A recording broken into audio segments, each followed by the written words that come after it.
Salut, nous allons parler dans cette vidéo du module HTTP Client. Donc ce module HTTP Client, c'est un module qui va nous permettre en fait de communiquer via des API, communiquer avec des API externes. En fait, ce module va nous offrir des fonctionnalités qui vont wrapper donc Ajax tout simplement, sous forme en fait d'observables auxquels nous allons nous inscrire afin de pouvoir communiquer, donc, comme on a dit, avec des API externes. Donc, pour ce faire, on va aller créer notre composant que je vais appeler ng generate component HTTP. Voilà. Et après, bien sûr, on va avoir plusieurs cas réels, comment interagir avec des entités, des API externes. OK? Donc, je vais aller au niveau de ce HTTP component et je vais vous montrer comment utiliser ce module HTTP. D'accord? Donc, on va venir ici et on va lui dire qu'on veut injecter un service qui va s'appeler HTTP Client. Donc, ce HTTP Client, eh ben, c'est un service qui va nous permettre d'avoir une panoplie de méthodes qui vont nous servir afin de faire des appels REST. Donc, private HTTP du HTTP client, d'accord? Et bien sûr, c'est le HTTP client du Angular Common HTTP. Très bien. Et donc ici, si nous venons là juste pour tester ce qui se trouve dans ce HTTP, nous remarquons qu'il y a plusieurs méthodes. Post, get, delete, put, add, option, etc. Patch. En fait, c'est les méthodes, c'est les verbes des web services REST. Donc, ces méthodes-là vont nous permettre de simuler des requêtes REST pour des web services distants.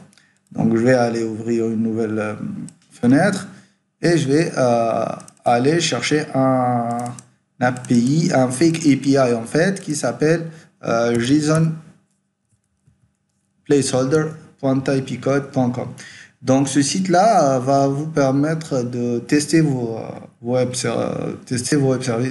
tester des appels de web services en offrant plusieurs API REST consommables via les URL qu'il va nous proposer. URL. D'accord? Donc, le temps que ça s'ouvre, je vais revenir ici et là, je vais aller mettre une petite méthode qui va s'appeler... Allez, on va faire une petite requête HTTP pour un get. Et là, on va lui passer l'URI dont on a besoin. Et là, on va s'inscrire. Donc, comme je vous l'ai dit dès le départ, le HTTP, il nous offre des observables à travers lesquels on peut accéder aux différents verbes de REST, donc tels que get, post, delete, etc. Donc, comme on l'a montré la dernière fois, donc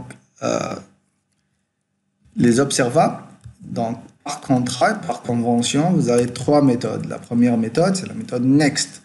Cette méthode-là, c'est en cas d'envoi de flux au niveau de votre observable. La deuxième, c'est l'erreur en fait. Et là, c'est lorsque il y a une erreur au niveau de votre observable. Et finalement, c'est lorsque ça se termine, donc c'est complete. Et là, on a notre troisième méthode. Donc, nous, on doit implémenter l'ensemble de ces méthodes-là pour gérer l'événement qui va venir. Par exemple, ici, je peux lui dire que si j'ai ma response, ben, je vais faire un petit console pour un log. Et je vais dire que c'est response. Voilà. Et là, je vais me donner ma réponse. D'accord?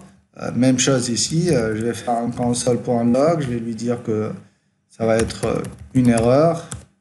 Et je vais afficher l'erreur que je viens de recevoir. Et finalement, bah, ici, on n'a rien. Donc, console.log complete. D'accord? Point virgule.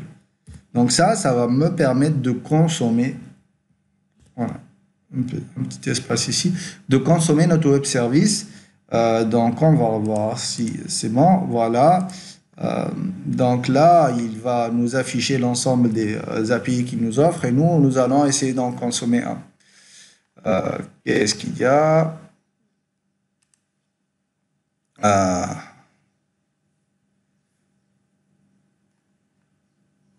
Voilà. Donc moi, je voudrais par exemple avoir les users. Donc vous voyez ici, il va nous retourner à un tableau d'objets JSON. Et donc moi, je vais lui dire, bah, tu vas aller me consommer cette URI là. D'accord? Là, c'est un espace qui manque. Voilà. Très bien. Et là, on va aller appeler ce HTTP component au niveau de notre app component.html. Voilà, là, je vais lui dire, bah, tu vas m'appeler mon app HTTP. Voilà, très bien. Et là, je vais faire un petit localhost 4200. Et là, en inspectant, je devrais avoir l'ensemble des users affichés. Sauf que là, ça ne marche pas. Qu'est-ce qu'il y a? Qu'est-ce qu'il y a? Ah oui, voilà. En fait, j'ai oublié d'ajouter le HTTP module ici, tout simplement. Donc, au niveau de mes imports, je devrais avoir mon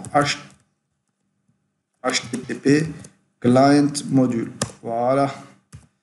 Donc, si j'ai pas le module, je pourrais pas utiliser le service qui va avec. Donc, maintenant, ça devrait marcher.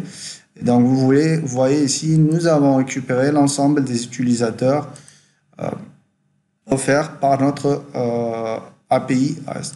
D'accord? On peut aussi voir que à la fin, bah, j'ai un petit complete et puisque le flux s'est arrêté, il y a juste l'envoi immédiat des informations. D'accord? On peut aussi vérifier notre error. Bah, tout simplement, si je lui dis users 1, là, il va me retourner une erreur pour me dire que bah, il n'arrive pas à accéder à cette API-là. Tout simplement, voilà votre HTTP error response avec failure response for 404 not found. Donc, il n'arrive pas à trouver cette API-là. D'accord? Donc ça, c'est un exemple très simple de l'utilisation d'un API REST. Vous voyez combien ça simplifie la vie aux utilisateurs et consommateurs de ces API-là. Donc ici, on voit très bien que pour consommer un API REST, bah, tout simplement, on va injecter notre service HTTP Client et ce service-là, bah, il va nous offrir un ensemble de méthodes qu'on peut utiliser comme bon nous semble. Voilà.